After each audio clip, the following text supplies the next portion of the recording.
Assalamualaikum warahmatullahi wabarakatuh. Selamat siang pendengar setia BSI. Berita siang kembali hadir di ruang dengar Anda. Bersama saya Ahmad Halim hanya di BSI Radio 115,2 FM. Selama 1 jam ke depan kami akan memberikan informasi menarik dan berita terupdate untuk menemani siang Anda dengan selingan lagu-lagu hits terkini. Informasi pertama di sektor politik di Indonesia, di mana sistem proporsional tertutup pangkas biaya politik. BSI Radio, ceriakan hari ini. Mantan Ketua Mahkamah Konstitusi Hamdan Zulfa mendukung wacana sistem proporsional tertutup yang akan diterapkan dalam pemilu 2024. Menurutnya, setidaknya ada 25% masalah yang dapat dikurangi lewat sistem tersebut. Wacana sistem proporsional tertutup yang muncul dari akan bahasanya Undang-Undang Nomor 7 Tahun 2017 tentang Pemilu. Nilainya akan menyederhanakan banyak hal, kasusnya biaya politik yang tinggi. Tidak lagi peraturan antara perseorangan dalam satu dapil. Berikut kutipan wawancara dengan Hamzah Zulfa. Berpikir menurunkan dari cara berpikir founding fathers ke dalam kepentingan bangsa dan negara jangka panjang yang di bawah pengayoman nilai-nilai Pancasila. Semua memiliki kesempatan yang sama untuk memenangkan pemilu, tidak berdasarkan kemampuan modal masing-masing yang membawa politik kita menjadi sangat liberal.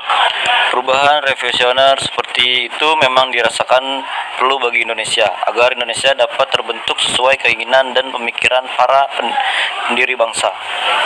Berita selanjutnya masih di sektor politik, di mana Fadil Zon menyebut RUU Pemilu hanya untuk kepentingan parpol, bahwa RUU tersebut terkesan untuk memfasilitaskan kepentingan sejumlah parpol. Wakil Ketua Umum Partai Gerindra, Wakil Ketua Umum Partai Gerindra Fadli Zon mengatakan pendapat terkait prospek demokrasi Indonesia lewat pembahasan RUU Pemilu.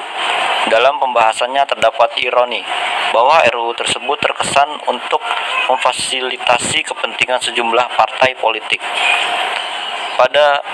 Padahal menurutnya undang-undang terkait pemilu harus bersifat berkelanjutan setidaknya 15-20 tahun. Hal ini agar sistem demokrasi Indonesia dapat tersusun dengan baik. Berikut kutipan wawancara dengan Fadil Zon. Jadi kita kembali pada kepentingan jangka pendek partai politik. Kita sebetulnya tidak mau bangun demokrasi yang benar-benar substantif. Jika hal ini terus terjadi, demokrasi di Indonesia akan bersifat prosedural, tanpa diikuti oleh penerapannya yang sesuai. Karena setiap 5 tahun, undang-undang tentang pemilu selalu direvisi untuk menguntungkan pihak tertentu. Maka dari itu, ia berharap pembahasan RUU Pemilu di Komisi 2 DPR tak hanya menjadi alat bagi kepentingan segelintir partai politik, tetapi menjadi landasan demokrasi. Beralih ke berita selanjutnya, datang dari dunia hiburan, seorang penyiar radio yang bercerita tentang mendapat tiket gratis untuk menonton konser musik favoritnya, hingga pengalaman seru sebagai penyiar radio. BSI Radio, ceriakan hari ini. Pria yang kini berusia 33 tahun ini senang karena kerap mendapatkan tiket gratis untuk menonton konser musik favoritnya. Sementara penyiar Traks FM Jakarta, Davi Andi, mengatakan bahwa selama menjadi penyiar, ia bisa merasakan banyak pengalaman seru, misalnya melancong di berbagai tempat di Indonesia dan bertemu dengan banyak orang. Dulu saya berpikir kesempatan-kesempatan keren itu hanya bisa tercapai jika saya sudah kaya. Ternyata tidak. Ternyata untuk bertemu orang kaya tidak harus kaya dulu. Davi pun menyebut kecilnya upah yang diterima para penyiar radio menjadi salah satu duka tersendiri. Ia bercerita bahwa dalam bayangannya dulu seorang penyiar radio adalah anak-anak muda yang kaya, yang modis dan gemar nongkrong di tempat gaul. Pokoknya harus banyak uang untuk kerja di media. Nah, ternyata begitu dicek, saya pertama kali siaran upahnya 10.000 per jam. Dan saya siaran 2 jam totalnya 20.000 kan. Tapi ongkos kendaraan 24.000. Jadi saya tekor 4.000, itu duka, ujarnya. Semua lagu harus rondon dan suara penyiar tidak boleh ceria, terutama di jam prime time. Harus memberikan info terbaru. Jadi mau tak mau harus mencari data-data Basarnas, menelpon narasumber dan lain-lain. Kalau memang ada hal yang perlu diangkat dan hangat dibicarakan, ya langsung saya ulas, tuturnya. Rokok membunuhmu perlahan-lahan. Stop merokok mulai sekarang. Matikan rokokmu. Hidup sehat tanpa rokok. Jauhi rokok sekarang juga. Merokok sama dengan menggali kuburan Anda sendiri. Merokok bisa menyebabkan penyakit mematikan. Sayangilah diri Anda dan keluarga dengan berhenti merokok sekarang juga.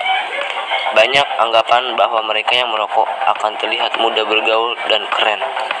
Bahkan sebagian orang merokok karena pertemanan.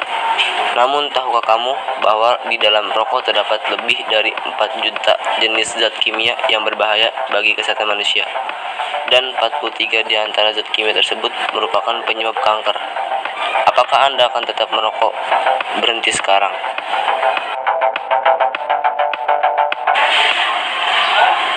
Masih bersama dengan saya di Berita Siang BSI Radio 115,2 FM. Berita selanjutnya masih berkaitan mengenai dunia hiburan, di mana baru-baru ini dunia musik sedang berduka karena Benny Lukman meninggal dunia pada Selasa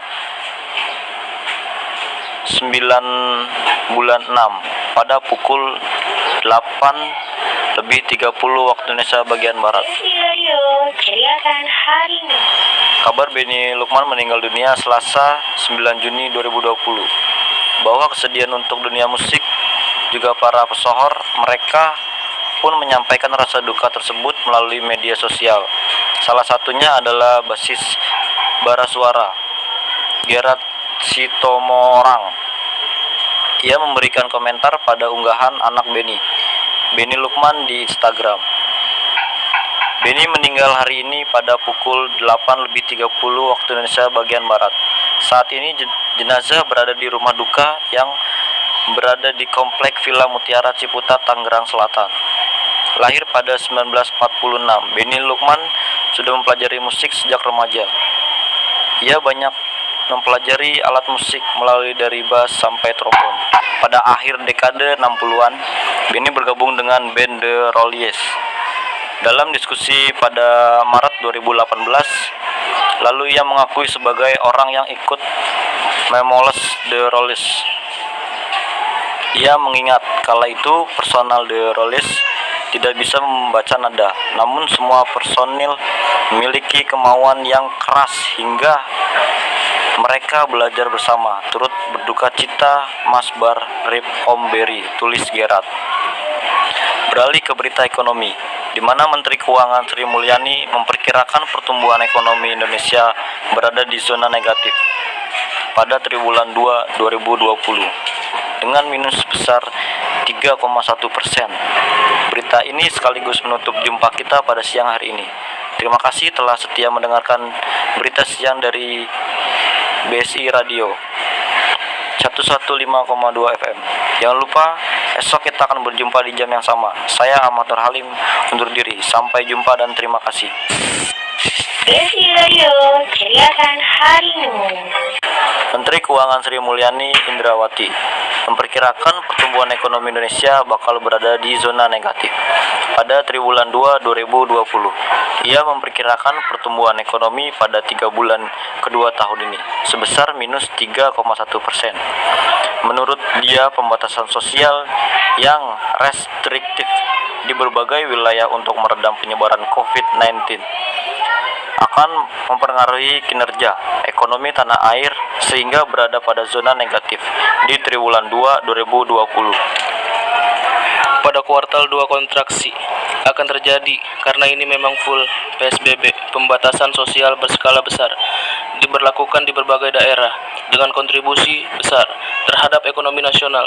Misalnya DKI Jakarta, Jawa Tengah, Jawa Timur, dan Jawa Barat Berikut wawancara dengan Sri Mulyani dalam konferensi video Selasa 16 Juni 2020. Pada triwulan 1 2020, Indonesia masih mencatatkan pertumbuhan positif 2,97%. Forecast 2020 akan ditentukan apakah di kuartal 3 sedikit lebih baik dari kuartal kedua, dan apakah akan ada recovery di kuartal keempat. Ujar Sri Mulyani saat ini, pemerintah masih menggunakan proyeksi pertumbuhan ekonomi di kisaran minus 0,4% hingga 2,3% untuk keseluruhan tahun. Oh iya, buat kalian yang baru pada lulus masih bingung mau lanjut kuliah di mana?